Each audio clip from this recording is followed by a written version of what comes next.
Welcome to episode 19 of Rewind with Ellen. I am your host, Ellen J. Wanjiro. And I'm our co-host, Ro Carter. How are you, Ellen? Bro, I cannot complain. I'm in high spirits, although energy levels are like mid-level just because it's been a super hectic week, but it's winding down only to gear back up for the next couple of days. I mean, you're focused, right? You got this. I'm focused, man. Okay. But there's some, anxieties and anxieties. Is that a word? Is anxieties a plural? Yes or no? On Ellen, it's It a is. word. And some nervous energy centered around this, completely new experience. Blackfilm.com being present at the Oscars, like, what to expect, the unknown, the known. It's all, just bubbling around, but it's good. It's good. I'm excited for you. Thank you. How are you? I'm good. New York is cold right now. I contemplated moving. I'm done. I'm tired. I'm done. Moving where? Moving what? Anywhere warm. I miss warmth. Are you saying you're done with New York? I mean, I lived in LA for a little bit, but at this point, I'm missing those sunny days and just that New York has been just cold and dirty and nasty. I just need a break. I probably just need a vacation. That's all. Probably. How long have you been in New York? My life, or since I moved back from LA. Moved back from LA. 2016. Oh wow! But there's a possibility that you could move back to LA. Is that? I mean, I've never kept that out of my head. Okay. I almost thought about moving to Chicago, which doesn't make any sense. It's colder there. Yeah, it doesn't make any sense. But my friends told me at the time, it's like, well, you're really indoors all the time because you're going from your car to work, so you're not really outdoors. You're never outdoors. I'm like, really? All right. But my heart would be either San Diego, or Puerto Rico. Those are two of my favorite places. Yeah, that the weather was nice and but the internet is the only problem in Puerto Rico. Yeah, that couldn't work. Yeah, when the weather hits, it's like, oh, good luck. Right. Interesting. I'd come visit Puerto Rico. Of course, everybody's going to visit Puerto Rico. Have a good time. Speak the language. That's good. Of course. Right. Okay, so Master currently streaming on Prime Video. Oof. There's a lot to unpack with this film, or not. I don't know. We'll get there. We'll figure it out. So Master is written and directed by Mariama Diallo, a woman. And then it stars Regina Hall, Zoe Renee, and Amber Gray. And so it follows three Black women, their characters, who are striving to find their place in a prestigious New England college built on the site of Salem-era Gallows Hill. So this is told through a horror lens, right? So I kind of went into this like, oh, am I going to be like this the entire time? Like, to what degree of horror are we dealing with here? The horror is racism. It doesn't get any more horrific for us, people that look like us, than racism, right? But the way this is told, it sort of brings up the question of, is this a social analysis or is this a racial analysis? I'm leaning to the latter, right? Because it's all rooted in racism, microaggressions, the history of racism, institutionalized racism. Like, my God, it's a time and a half, right? Lots of trigger warnings. I went into this very knowledgeable that I will be triggered. I will walk out of this experience a lot more angry than I am on a daily basis, just because of, what our ancestors had to deal with and what we as Black folks have to deal with today as it relates to racism. With that said, I do appreciate that the director, Mariama Diallo, this stems from like real life experiences for her, like something she experienced at a very prestigious university that was still using the term master. right? And it's interesting hearing her talk about how she kind of went forth with calling the dean of students master for a very long time, never really clicking as to, like the root of that, like, and Yeah. what it meant. So to see her unpack it the way she did, I thought that was incredible. What was your initial experience? I got a Get Out vibe. Mm, But what I love about this is sort of my childhood growing up a little bit, minus the horror part.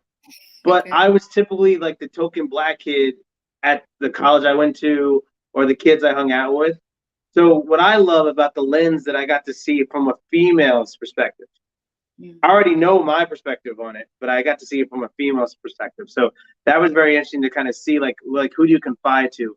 You can't really be tough or you're the crazy black woman, right? So but with this you had so many different women in like leadership roles, but now it's just who believes who, and you're also trying to find yourself throughout this movie as well, yeah. or their characters are.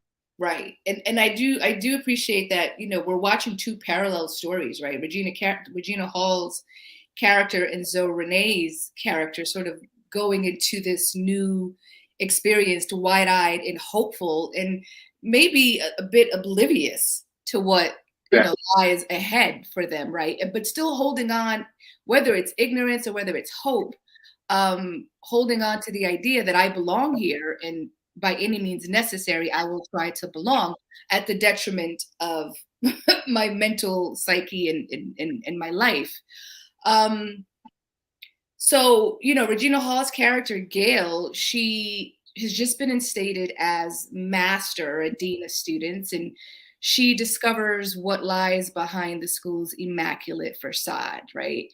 And and the thing about universities, especially universities like that, it just looks so picture perfect and so well put together from the outside. But when you go inside, that's when you start to dig away at the rot of it all. So I really like how the director slash writer depicted that sort of imagery, right? Like there were moments in Regina Hall's character's house, the dean's house, the master house, which was haunted by who or what. That's kind of still sketchy. Um, where like paintings or like walls or something, like they had worms in them, right? Whether that was part of it being haunted or if it was actual like a real thing happening in real time, that's questionable. And so that's kind of one of the things I like about this film, because it kind of left it up to the audience to figure out what was what and why all these things were going on and what it meant in relation to the characters. I mean, Amber Gray's character, Liv, the fact that Mariama, the director, slid in the whole Rachel Dolezal sort of angle was kind of like, wait, what? yeah, that I was like, I've seen this before. Right. But do you think like she passed? Like, could she pass? Was it a stretch, or did it not even matter whether it was an official like looking Well, past? it made sense on the whole assignment. You know, that helped me explain the assignment. So the Scarlet Letter and how race is how it's similar to race. And so she couldn't figure it out. And she was like, I don't understand. And it's like, no, you there's a message there. You have to get it. There's an underlining message. And so that explained that to me. Oh, I understand why she was going that route, because that's something she lived through.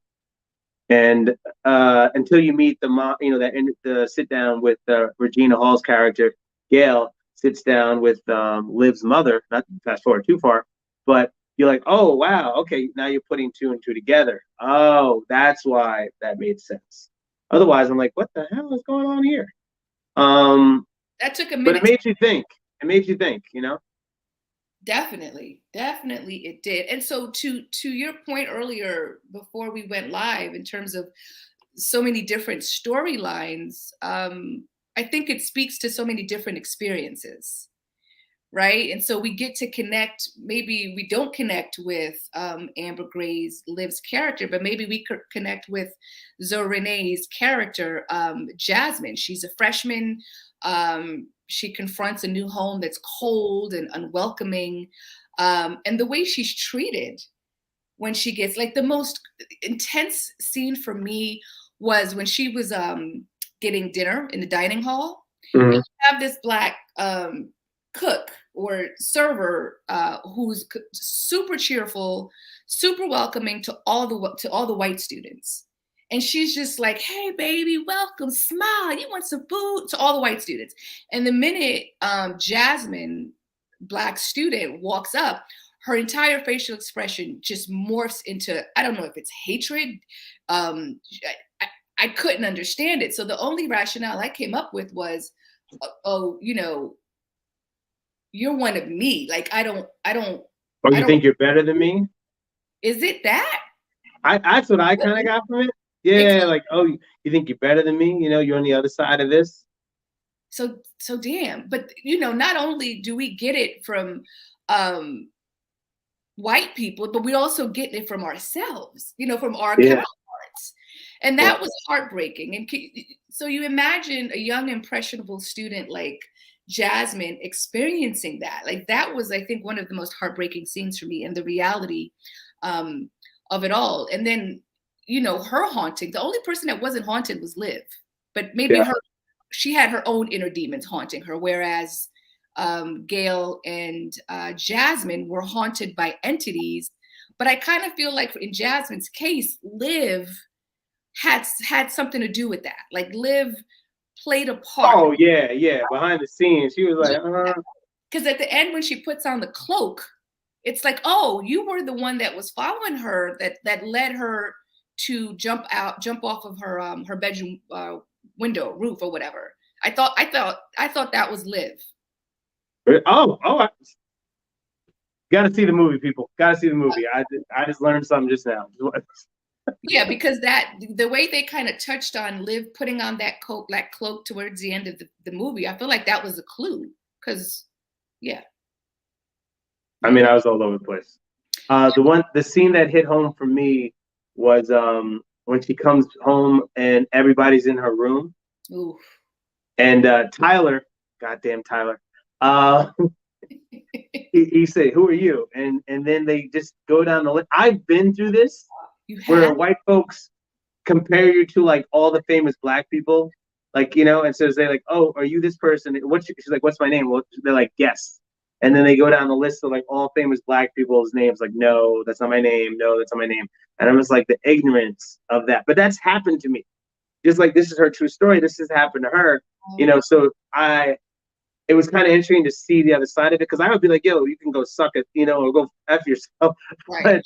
But for the only black female to be there, just she had to like be humble and just be like, "All right, yeah, that's cute, yeah, all right." So that one, that really hit home for me. And so now you're away from your parents and friends. Like, how do you react? Who do you confide to?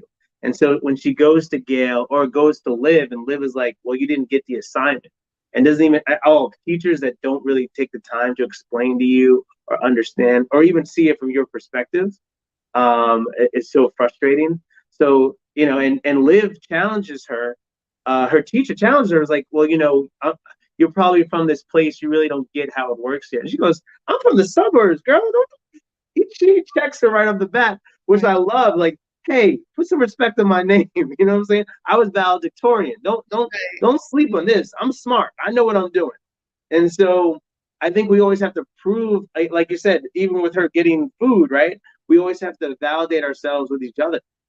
And so you see another time where she had to validate herself with someone, like, "Hey, and then the book, when she's taking the books out of the library, that whole beef scene, I'm like, oh, here we go. And that awkwardness, like, "I'm sorry, I have to see your bag." Like, do you have to see my bag? Do you really have to see my bag? So all those things that we kind of all go through, which I kind of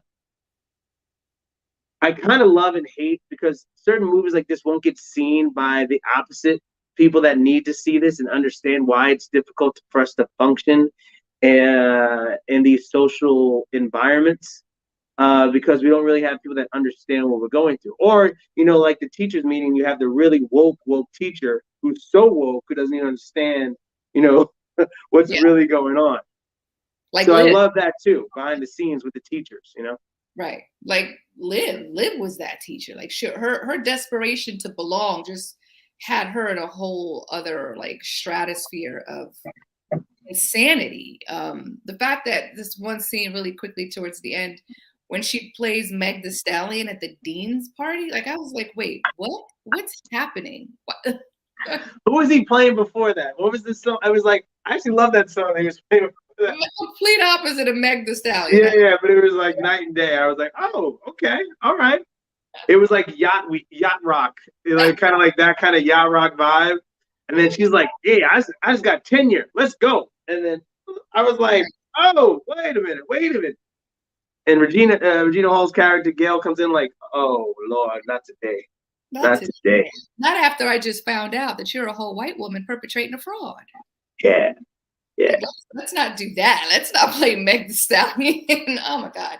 Another scene. So I felt like Jasmine caught it the worst out of the three women in terms of like direct action. Whereas Regina Hall's character, Gail, at the end, I feel like she had the biggest revelation, which as an audience, we also experienced that with her. Like, I feel like a lot was Mm-hmm.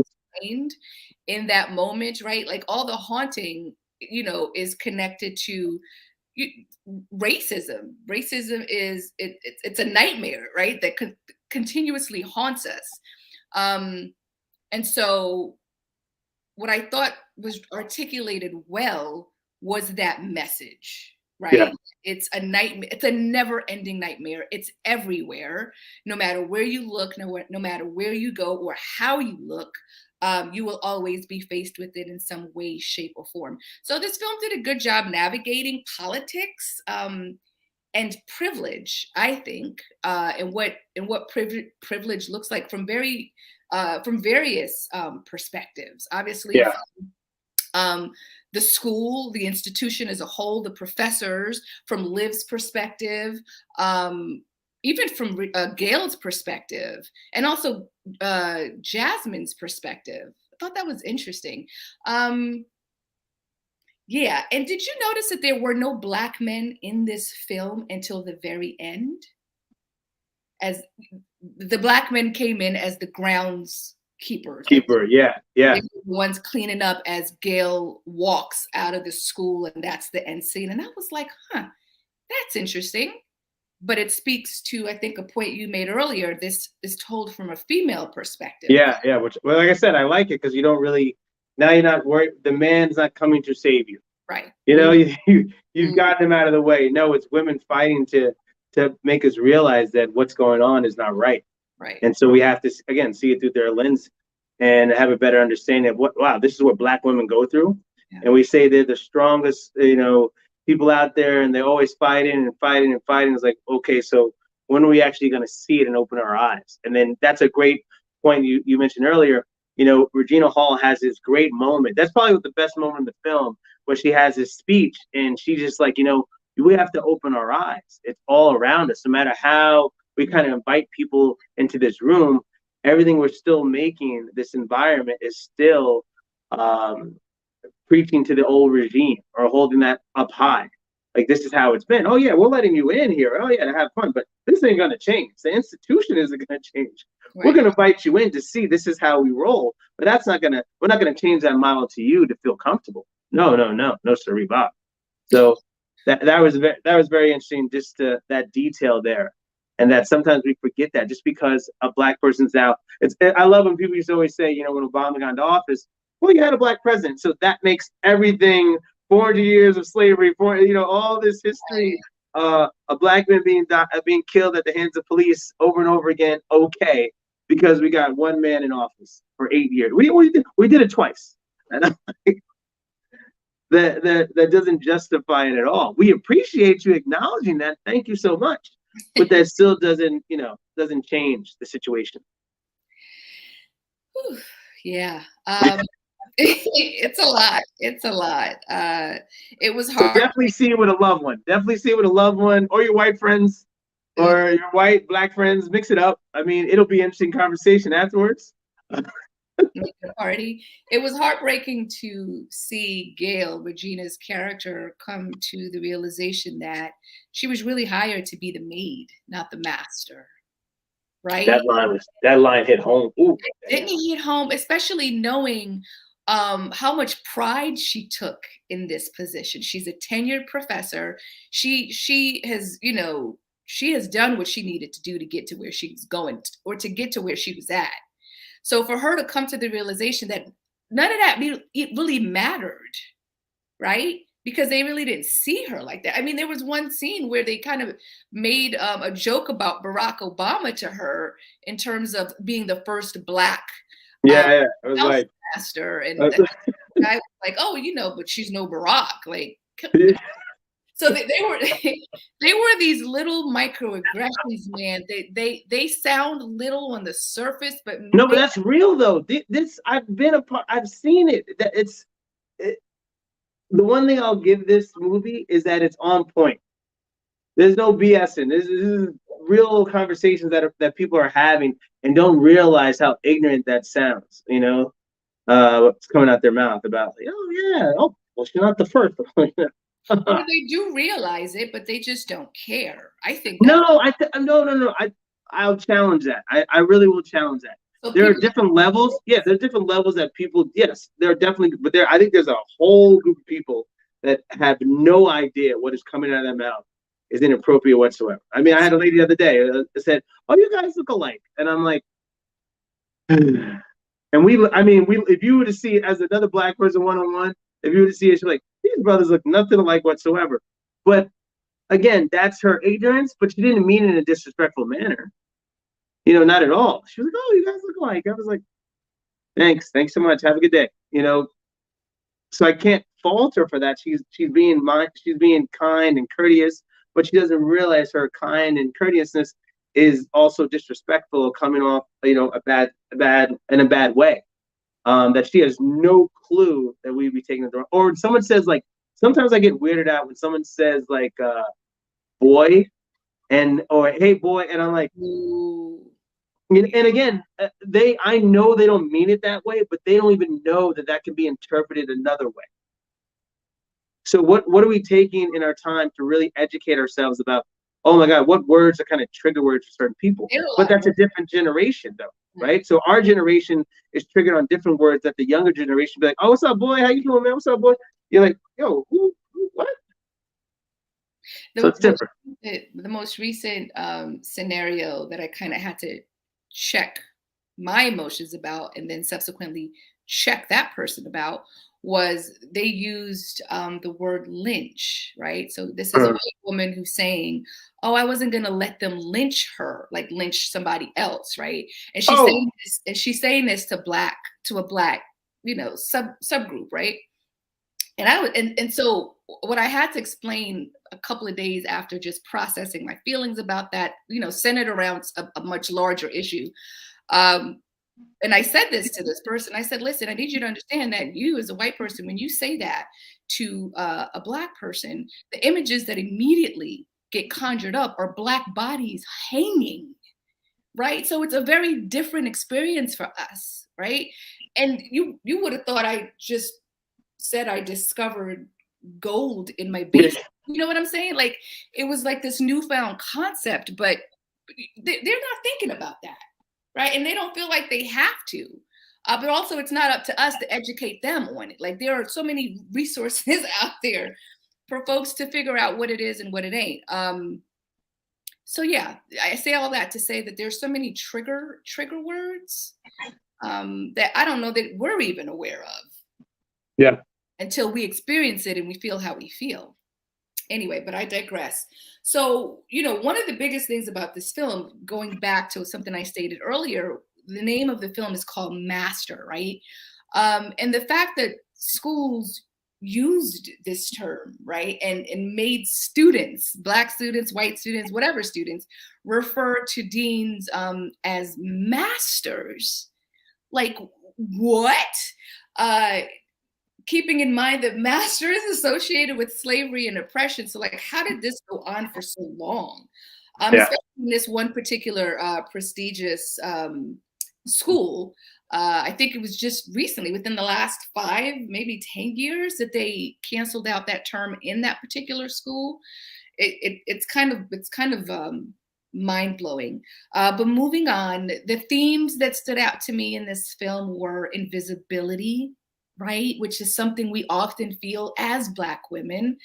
As you know, even just human beings, period, but specific to this topic, alienation, right? And loneliness, felt by three very different yet somehow connected women. Yeah. Um, so there, there were moments there where I could relate to them in some way, shape, or form around those themes. Did any of that relate? I mean, yeah, you already shared that experience-wise, yes, but in terms of those themes, did that connect with you in any way? It did, and also, I looked at the bigger themes. I can't really go into college. Yeah, it was crazy. I went to junior college and I went to college, but there were some crazy things that happened on campus I wasn't involved in, but people did some crazy stuff. And so that scene where Gail's character goes out and she sees Zoe, Jasmine's roommate, sitting out in the cold, and those two guys run away. The guy runs away from her. Yeah. Like that was crazy, and that kind of dorm life experience of freshmen or just women on campus, in terms of like, if you forget, what was it? Higher learning was the big one, right? When we were growing up, higher learning was that first, like, that college experience, talking about date rape and really having this conversation. Yeah. Now on campuses, now they have like a big lamppost that you can hit now, and things to detect if you were raped or someone tried to attack you and try to help you out on campus. But this has been going on forever. And so now you're having this conversation and this dialect. And so with that being said, it's that jealousy factor too, right? So Jasmine's character is in the room with Tyler, who her roommate says, you know what, I don't know what's going on with us, kind of feeling that. And I'm like, oh, I already see this coming a mile away. And because I've seen this in real life, Yeah. Not women being catty, but the black and white version of that, where the white guy's interested because he's never had a taste of that. So I want to try this out. Mm-hmm. So now, instead of them being tight or being friends or just having a conversation as women, they just react. And so now she's got to watch her back, not only from other white girls, but also white guys there now, because now she'll get labeled as something. And who does she have to go to? No one. And I hated that part because there wasn't another black girl until later on, right, in the bathroom. And she's like, oh my God, that's all I needed to experience that. And so I had white roommates in college, but I was cool with everybody. I played ball, so it was a lot easier because we had something in common. We all played sports. But if you don't have that commonality with somebody, it's kind of like, what do we talk about? Like, what are you interested in? We have different music. Like, my roommate was like he wanted to be an arranger later, but he was like a guy who dipped and shotguns, and I was like, I don't do that stuff. So we didn't really hang out, but we got along. And so being able to get along with somebody and cohabitate with each other in that environment, it's tough. So it's always nice to have someone that you can kind of go back to it and buffer and talk about, hey man, it's crazy up here, right? Am I crazy, or is it just me? And like, yeah, it is crazy up here. Like, okay, now I can kind of go about my norm. But I don't think Gail had, when Jasmine talked to Gail about that, or talked to Liv about that, they're like, well, I'm the professor, I'm the master here, so I can't look like I'm nervous or don't know what I'm doing, right? I have to come across as the professional, as the adult. So there's no one to really understand your pain or your grieving. Only Liv and Gail can kind of have that moment, and they did. She came to her porch and she was like, "Hey, girl," I was like, "You want to go down to Boston and have a good time tonight?" I say, "No, I just got to get prepared, but I just need to tell you, like, ooh, this is tough up here." I was like, "Yeah, Black folks is always tough." And so just things like that, to have a person that you can confide to is always huge. Yeah, that's definitely important. And that goes back to alienation and how deeper of a rabbit hole one can go to when they don't have a connection.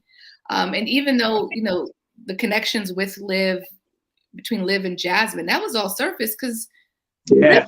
Liv was perpetrating a fraud the whole time. She hated on Jasmine from the beginning of that first class. She failed her. Why? I mean, she had the best paper, right? The best rationale as to the purpose of the Scarlet Letter. And so I struggled with, well, why wouldn't Liv want to connect with the Black student if she's so desperate to claim Blackness, right? And that all of a sudden changed my point of view, and it was inauthentic for Liv, right? So there was a bit of jealousy there, maybe, like, you know, here's this Black student, like she like legit Black, like she's not gonna, you know, upstage me, if you will, right? But yeah, this was a weird film. It was a weird film because, to your point earlier, there are lots of different storylines, directions, themes. It's horror, it's psychological. There was like a touch of weird comedy here and there. So your feelings and your emotions, well, my feelings and my emotions were all over the place. And so some of those storylines felt like they were inconclusive, right? Yeah. Like there were some ends that were not tied properly with the pretty bow at the end. And I've come to learn that I can't be solely married to a pretty bow at the end. Everything doesn't need an ending, whether it's a good, bad, or ugly one. They just, you know, it just needs to somehow explain itself. But with this movie, racism is an ongoing battle, right? So it makes sense that Diallo decided to, I'm not going to explain, you know, what doesn't need to be explained in this, you know, mysteries and plot lines. And so Diallo leaves it up to the viewer to choose what to think and believe, like what actually haunted Jasmine, or what did Gail's come to Jesus moment, like what did all that mean at the end, right? And Liv, like that, I felt like that was the biggest plot line. Like I would have loved to see, like, was Liv really telling the story? Was her father Black and shunned because, you know, they were, what were they, Quakers? Right. So, or was the mother telling the truth, and is Liv absolutely bonkers? But that's life. Everything cannot be explained. Sometimes it is just what it is. I thought it was a compelling story. I love that it was driven by women. And it was told with such a personal urgency that I couldn't help but, again, appreciate it and connect to it on many, many different levels. Yeah. So would you, I don't even know if it's right to ask, would you recommend this? I actually would recommend it. Definitely watch it with a friend though, because it's definitely a conversational piece. And you know, there's layers to it, right?